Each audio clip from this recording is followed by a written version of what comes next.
Guys এটা হলো আমার ভিডিওর অরিজিনাল ব্যাকগ্রাউন্ড। আর এরকম একটা তুড়ি মারার পর আমি আমার ভিডিওর ব্যাকগ্রাউন্ডকে চেঞ্জ করে ফেলি। আর এটা আমি যত খুশি ইচ্ছেবার করতে পারি। জাস্ট এরকম একটা হাতে তুড়ি মারবো আর আমার ব্যাকগ্রাউন্ড চেঞ্জ হয়ে যাবে, আবার মারবো আবার চেঞ্জ হয়ে যাবে। যেটা আমি করে থাকি সম্পূর্ণ আমার ফোনের মাধ্যমে, কোনো পিসি বা ল্যাপটপ নয়। আর এই কাজটা আপনারাও করতে পারবেন আমার মতো। এবারে এই কাজটা করার জন্য কোন অ্যাপের প্রয়োজন, এমনকি কী কী টুলস প্রয়োজন, সেটা আমি এই ভিডিওর মাধ্যমে আপনাদেরকে জানাবো। তো তার আগে যদি আপনারা আমার চ্যানেল নতুন হন তাহলে আমার ভিডিওতে একটা লাইক করে চ্যানেলটা অবশ্যই সাবস্ক্রাইব করুন। গাইজ প্রথমেই আপনাদেরকে এরকম একটা গ্রিন স্ক্রিন, ঠিক আছে, এরকম একটা কাপড় বাজার থেকে আপনারা কিনে নিয়ে আসবেন। নিয়ে আসার পর বাড়িতে সেট করে নেবেন। তারপর আপনার বাড়িতে যতটা পারেন এরকম লাইট সেট করে নেবেন। তো আমার ঘরে টোটালি 2টো লাইট আছে, তো আমার এই লাইটে চলে যায়, ঠিক আছে।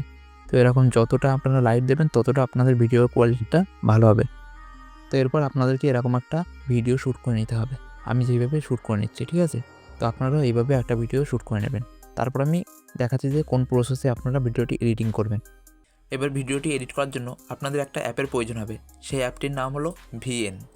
তো অলরেডি আমার ফোনে যেহেতু অ্যাপটা ইনস্টল করা আছে, তো এখান থেকে আমি ওপেন করে নিচ্ছি। ওপেন করার পর এখানে দেখতে পারবেন একটা প্লাস আইকন আছে। এই প্লাস আইকনের উপর আপনারা ক্লিক করবেন। প্লাস আইকনে ক্লিক করার পর আপনারা নিউ প্রজেক্ট বলে একটা অপশন পাবেন, ওর উপর ক্লিক করবেন।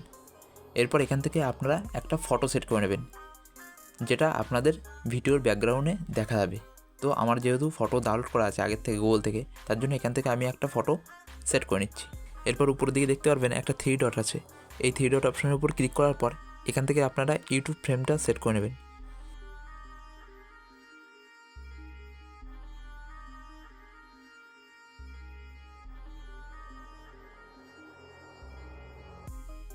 তারপর আপনারা আপনাদের ফোন থেকে সেই ভিডিওটি সেট করে নেবেন, যে ভিডিওর ব্যাকগ্রাউন্ডটা আপনারা রিমুভ করতে চান। তো আমি আমার ফোন থেকে সেই ভিডিওটি সেট করে নিলাম। নেওয়ার পর এখান থেকে আপনারা ভালো করে ভিডিওটি অ্যাডজাস্ট করে নেবেন।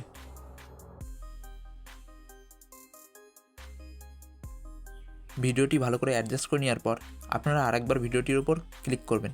ক্লিক করার পর নিচের দিকে অনেকগুলো অপশান পাবেন। এবার আপনারা আপনাদের ফিঙ্গার দিয়ে ভালো করে স্ক্রল করবেন অপশানগুলো। স্ক্রল করার পর একটা অপশান পাবেন, ক্রোমা বলে একটা লেখা অপশান পাবেন। ওই অপশানের উপর আপনারা ক্লিক করবেন। ক্লিক করার পর এখানে আপনারা একটা গোল মতো একটা জিনিস পাবেন, যেটা আপনারা এক সাইডের দিকে নিয়ে যাবেন। নিয়ে যাওয়ার পর নিচের দিকে দেখতে পাবেন 2টো লাইন আছে। এই 2টো লাইন আপনারা অ্যাডজাস্ট করবেন কমিয়ে বাড়িয়ে, তাহলে দেখবেন এখান থেকে গ্রিন স্ক্রিনটা সরে যাবে। আর আপনারা যে ফটোটা সেট করেছিলেন আপনাদের ভিডিওতে, সেই ফটোটা আস্তে আস্তে দেখা যাচ্ছে। এইভাবে আপনারা একটু ভালোভাবে অ্যাডজাস্ট করে নেবেন, তাহলে আপনাদের ভিডিও রেডি হয়ে যাবে। আর ভিডিও শ্যুট করার সময় যদি আপনারা আপনাদের ঘরে লাইটটা একটু বেশি পরিমাণে দেন, তাহলে আপনাদের ভিডিওটি অনেকটা বেশি কোয়ালিটিতে দেখাবে, মানে ফুল এইচডিতে দেখাবে পুরো একদম। So hello guys, it's Mangal, welcome to my new video. তো আজকের এই ভিডিওতে আমি আপনাদেরকে দেখাবো যে কীভাবে আপনারা আপনাদের ভিডিওর ব্যাকগ্রাউন্ড চেঞ্জ করবেন মোবাইল ফোনের মাধ্যমে। তো আশা করছি আপনারা বুঝতেই পেরেছেন যে কীভাবে আপনারা আপনাদের ভিডিওর ব্যাকগ্রাউন্ডকে খুব সহজেই রিমুভ করবেন। আর এই ভিডিওটি থেকে আপনাদের যদি এতটুকু হেল্প হয়ে থাকে তাহলে ভিডিওতে একটা লাইক করে চ্যানেলটি অবশ্যই সাবস্ক্রাইব করুন। আর অবশ্যই নোটিফিকেশান বেলকে অন করে দেবেন, তাহলে যখনই আমি আমার চ্যানেলে ভিডিও পোস্ট করব আপনাদের কাছে খুব সহজেই সেই ভিডিওটা পৌঁছে যাবে। তো চলুন আজকের মতো বাই।